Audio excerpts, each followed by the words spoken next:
अस्सलाम वालेकुम dear students, कैसे हैं आप सब। आई होप आप सब ठीक होंगे। तो बच्चों, आज हम स्टार्ट करने लगे हैं क्लास 7 की साइंस का unit number 10 which is dispersion of light, इसका लेक्चर नंबर 2। आज हम इस टॉपिक के बारे में पढ़ेंगे। इसका नाम है जी ऑप्टिकल फाइबर्स। तो बच्चों, ऑप्टिकल फाइबर्स क्या होते हैं?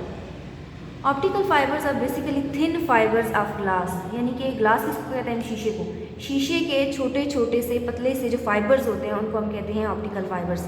इस तरह से लिखेंगे इसको हम, थिन फाइबर्स ऑफ ग्लास, यानी शीशे के छोटे छोटे से, ग्लास के छोटे छोटे से फाइबर्स, पतले से फाइबर्स। फाइबर हम ऐसी चीज़ को कहते हैं जैसे बाल नुमा स्ट्रक्चर जो होता है, या फिर हेयर नुमा स्ट्रक्चर, या फिर धागा नुमा स्ट्रक्चर, उसको हम कहते हैं फाइबर्स। तो ये पतले पतले से बाल नुमा, धागा नुमा जो स्ट्रक्चर्स होते हैं ग्लास के, उनको हम कहते हैं optical fibres. In optical fibres का उनकी क्या खसूसियत है, इनकी प्रॉपर्टी क्या होती है? जो ऑप्टिकल फाइबर्स हैं इनमें से जो लाइट है वो पास कर सकती है इसमें से easily. Light can pass through them. Optical fibres में से जो लाइट है वो पास कर सकती है, ठीक है। अब ये जो ऑप्टिकल फाइबर्स हैं, पतले पतले से फाइबर्स होते हैं इस तरह से। ये एक फाइबर हो गया, ये इसके साथ दूसरा फाइबर जुड़ता है, इसके साथ तीसरा फाइबर, और ये नेक्स्ट फाइबर। तो ये जो छोटे छोटे से फाइबर्स हैं ये आपस में जुड़ के क्या बनाते हैं? ये बनाते हैं जी लाइट पाइप। ये जो आपको सामने चीज़ नज़र आ रही है ये क्या है? Light pipe. एक से ज़्यादा ऑप्टिकल फाइबर्स आपस में जुड़ के एक लाइट पाइप बनाते हैं, और इसके नाम से जाहिर हो रहा है। पाइप हम किस चीज़ को कहते हैं? जो कि बहुत सारे, जो कि गोल नुमा स्ट्रक्चर होता है जिसके अंदर से कोई चीज़ पास कर सकती है। इस पाइप के अंदर से क्या पास कर सकता है? लाइट पास कर सकती है, या फिर लाइट गुजर सकती है। तो ऑप्टिकल फाइबर्स क्या हुए? पतले से छोटे छोटे से धागा नुमा स्ट्रक्चर्स या हेयर नुमा स्ट्रक्चर्स जिनमें से लाइट जो है वो इजीली पास कर सकती है, उनको हम ऑप्टिकल फाइबर्स कहते हैं। ऑप्टिकल फाइबर्स जब इनको आपस में जोड़ा जाता है, इकट्ठे किया जाता है, ये बंडल किया जाता है, तो ये क्या बनाते हैं? लाइट पाइप बनाते हैं, और इस लाइट पाइप में से लाइट जो है वो गुजर सकती है। हमें पता तो चल गया कि ऑप्टिकल फाइबर्स जो हैं वो होते क्या हैं। तो नेक्स्ट ये होता है कि इन ऑप्टिकल फाइबर्स का यूज़ क्या है, ये किस चीज़ के लिए इस्तेमाल होते हैं। तो जो ऑप्टिकल फाइबर्स हैं ये इस्तेमाल होते हैं इनसाइड मशीन। फर्स्ट यूजिंग का ये are used inside machines। ये मशीन्स के अंदर इस्तेमाल होते हैं।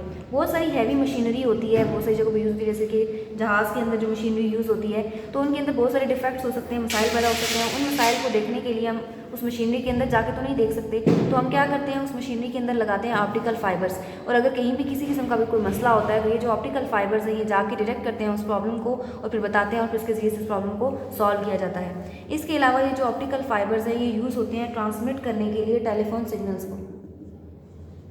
are used to transmit telephone signals. Telephone से मुराद ये जो पीटीसीएल के फ़ोन्स वगैरह हम इस्तेमाल करते हैं ना, ये वो टेलीफोन है, ठीक है।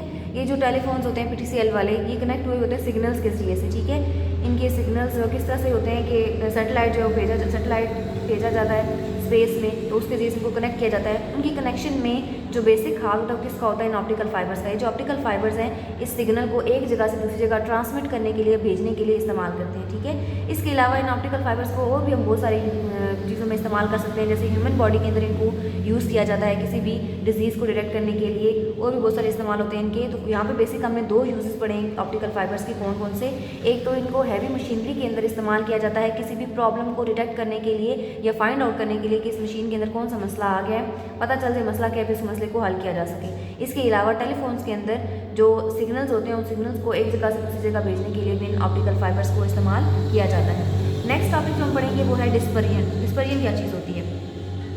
हमें ये जो वाइट लाइट नज़र आ रही होती है ना बेटा जी, ये वाइट लाइट बेसिकली वाइट नहीं होती, ये बहुत सारी लाइट का कम्बिनेशन होती है। हमें कैसे पता चला कि जो वाइट लाइट है ये वाइट नहीं होती बल्कि बहुत सारी लाइट्स का कम्बिनेशन होती है? ये हमें इस तरह से पता चला कि जब हमने एक लाइट की कोई भी रे आ रही थी, वाइट लाइट रे आ रही थी, उसको हमने क्या किया? एक प्रिज्म में से गुजारा। ये आपको जो चीज़ नज़र आ रही है, इंस्ट्रूमेंट नज़र आ रहा है, क्या है? प्रिज्म, इसको हम कहते हैं। प्रिज्म होता क्या है बेटा जी? प्रिज्म जो है वो ग्लास का बना हुआ एक स्ट्रक्चर होता है। ये तिकोना सा स्ट्रक्चर आपको नज़र आ रहा है, इसको हम क्या कहते हैं? प्रिज्म। ये किसका बना हुआ होता है? ग्लास का, या तो शीशे का बना हुआ होता है, ठीक है। ग्लास का बना हुआ ये स्ट्रक्चर होता है जिसको हम क्या कहते हैं, प्रिज्म। इस प्रिज्म में जब हम वाइट लाइट को, यहाँ पे कौन सी लाइट आ रही है, वाइट लाइट, वाइट लाइट को जब इस प्रिज्म में से गुजारा जाता है तो गुजरने के बाद जब वो इस प्रिज्म में से गुजरती है, बेंड होती है, बेंड होने के बाद वो डिफरेंट एंगल्स पे डिफरेंट कलर शो करती है, एक लाइट नहीं आती, ठीक है। अब यहाँ पे एक लाइट नहीं होगी, बल्कि जब ये आगे लाइट शो कराएगी तो 1 2 3 4 5 6 7 डिफरेंट बैंड्स की जो है लाइट हमें नजर आएगी। ये एक लाइट का कलर नहीं है, बहुत सारी लाइट है इसमें, येलो भी हो सकती है, रेड भी हो सकती है, ब्लू भी हो सकती है, ग्रीन भी हो सकती है और भी बहुत सारी लाइट्स हो सकती हैं, ठीक है। तो ये जो वाइट लाइट है, पता चला हमें कि ये कुछ वाइट लाइट जो है वो सिर्फ एक कलर का कम्बिनेशन नहीं है, बल्कि ये वाइट लाइट बहुत सारी कलर्स से मिलकर बनी हुई होती है। कैसे पता चला कि जब इस वाइट लाइट को एक ग्लास का प्रिज्म था, ग्लास का एक इंस्ट्रूमेंट था, उसके अंदर से जब गुजारा जाता है तो ये बहुत सारे कलर्स में डिवाइड हो जाती है, बहुत सारे एंगल्स पे। ये जो कलर्स होते हैं इनको हम क्या कहते हैं, इनको हम कहते हैं स्पेक्ट्रम। ये जो डिफरेंट कलर्स आपको नजर आ रहे हैं इनको हम क्या कहते हैं, स्पेक्ट्रम, जो हमारी नेक्स्ट टॉपिक टर्म है, ठीक है। तो डिस्पर्जन क्या हुआ बेटा जी, डिस्पर्जन ये हुआ कि जब हमने वाइट लाइट को गुजारा प्रिज्म के अंदर से तो वो क्या हो गई, बेंड हो गई या फिर डिफरेंट एंगल्स पे ग्लास पे हमें नज़र आना शुरू हो गई। जैसे कि आपको यहाँ पे नज़र भी आ रहा है कि वाइट लाइट है, गुजरी है प्रिज्म के अंदर से और डिफरेंट एंगल्स पे हमें डिफरेंट कलर नज़र आना शुरू हो गए। तो ये जो पूरा फिनोमेना होता है, इस पूरे फिनोमेना को हम क्या कहते हैं, इसको हम कहते हैं डिस्पर्जन। क्या कहते हैं जी, डिस्पर्जन। अब ये जो हमें डिफरेंट कलर्स नज़र आ रहे होते हैं, रेंज ऑफ डिफरेंट कलर्स होती है, इसको हम क्या कहते हैं, स्पेक्ट्रम कहते हैं। किस तरह से डिफाइन करेंगे इसको, रेंज ऑफ डिफरेंट कलर्स।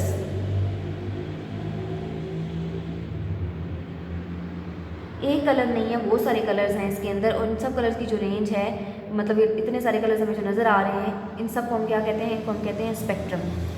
दोबारा से मैं आपको रिपीट कर देती हूँ कि आज के लेक्चर में हमने क्या क्या पढ़ा है। आज के लेक्चर में हमने बेसिक सी 4 चीज़ें पढ़ी हैं। सबसे पहले हमने पढ़ा है ऑप्टिकल फाइबर्स के बारे में कि ऑप्टिकल फाइबर्स क्या होते हैं। ऑप्टिकल फाइबर्स बेसिकली पतले से ग्लास के बने हुए हेयर नुमा या फिर बाल नुमा या फिर धागा नुमा स्ट्रक्चर्स होते हैं और इनकी खसूसियत क्या होती है कि इनके अंदर से जो लाइट है या रोशनी है वो क्या कर सकती है, गुजर सकती है या पास हो सकती है। ये जब इन इतने छोटे छोटे से धागा नुमा स्ट्रक्चर्स को आपस में जोड़ा जाता है तो उससे एक नया स्ट्रक्चर बनता है जिसको हम कहते हैं लाइट पाइप, और इस लाइट पाइप में से भी लाइट इजीली गुजर सकती है। इन ऑप्टिकल फाइबर्स का यूज़ क्या होता है, ये इस्तेमाल क्या होता है। ये जो ऑप्टिकल फाइबर्स हैं इनको हम इस्तेमाल करते हैं मशीन्स के अंदर, हैवी मशीन्स के अंदर। अगर कोई मसला हो गया तो उस मसले को डिटेक्ट करने के लिए, ताकि उसको हल किया जा सके। अब मशीन के अंदर खुद जाके तो हम मसला नहीं देख सकते, तो इन ऑप्टिकल फाइबर्स को भेजा जाता है, लगाया जाता है ताकि पता चल सके कि अगर कोई मसला हो जाए तो ये हमें डिटेक्ट करके बता सकें कि ये मसला हो गया। इसके अलावा जो ऑप्टिकल फाइबर्स हैं वो यूज़ होते हैं टेलीफोन्स के अंदर, किस लिए, सिग्नल्स को ट्रांसमिट करने के लिए। जो सिग्नल्स हैं एक जगह से दूसरी जगह भेजने के लिए, उनके लिए इनको इस्तेमाल किया जाता है। नेक्स्ट है डिस्पर्जन। डिस्पर्जन कौन सा अमल होता है, ऐसा प्रोसेस जिसके ज़रिए से जब वाइट लाइट या सफ़ेद रोशनी को जब एक ग्लास प्रिज्म या एक ग्लास के इंस्ट्रूमेंट में से गुजारा जाता है तो वो वाइट लाइट डिवाइड हो जाती है डिफरेंट रेंज ऑफ कलर्स में। वाइट लाइट बहुत सारी कलर लाइट का मजमूआ है, वो डिफरेंट रेंज ऑफ कलर्स में जब डिवाइड हो जाती है तो इस प्रोसेस को हम क्या कहते हैं, डिस्पर्जन कहते हैं।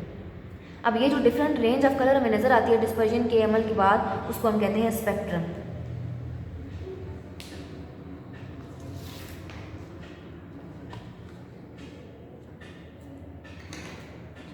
आपका आज का होमवर्क ये है कि आपने question number 7 which is define optical fibres, question number 8 what are the uses of optical fibres,